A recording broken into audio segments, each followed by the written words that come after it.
તો સુરત શહેરમાં ફરી વરસાદનું આગમન થયું છે। મજૂરા ગેટ, અઠવા ગેટ સહિતના વિસ્તારોમાં વરસાદ વરસ્યો છે। ભારે પવન સાથે વરસાદ શરૂ થયો છે।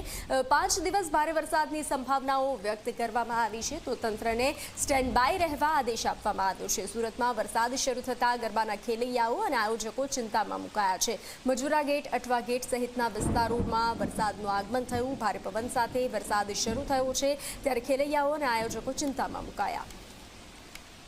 હવામાન વિભાગ દ્વારા સુરત સહિત દક્ષિણ ગુજરાતમાં ભારે વરસાદની આગાહી આપવામાં આવી છે, ત્યારે સુરત શહેરમાં વહેલી સવારથી જ અલગ અલગ વિસ્તારોમાં વરસાદ જોવા મળી રહ્યો છે। સુરત શહેરની વાત કરીએ તો સુરત શહેરના મજૂરા ગેટ, ઉમરા, પીપલોદ સહિતના વિસ્તારોમાં વરસાદ જોવા મળી રહ્યો છે।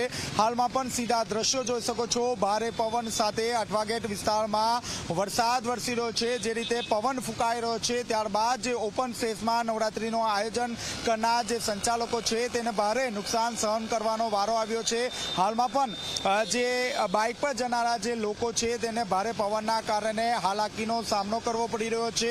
હવામાન વિભાગ દ્વારા જે રીતે ભારે વરસાદની આગાહી કરવામાં આવી છે, ત્યારબાદ કલેક્ટર દ્વારા માછીમારોને 5 દિવસ સુધી દરિયો ન ખેડવા માટે સૂચના આપી દેવામાં આવી છે। તમામ જે અધિકારીઓ છે તેમને સ્ટેન્ડ બાય રહેવા માટે આદેશ કરી દેવામાં આવ્યો છે, કારણ કે હાલમાં જે ઉકાઈ ડેમની સપાટી છે તે 345 ફૂટને નજીક પહોંચી ગઈ છે।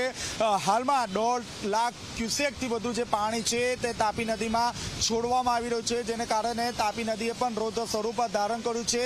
તાપી નદીના દરિયાઈ તટ વિસ્તારમાં વસતા જે લોકો છે તે લોકોને એલર્ટ રહેવા માટે તંત્ર દ્વારા સૂચના પણ આપી દેવામાં આવી છે।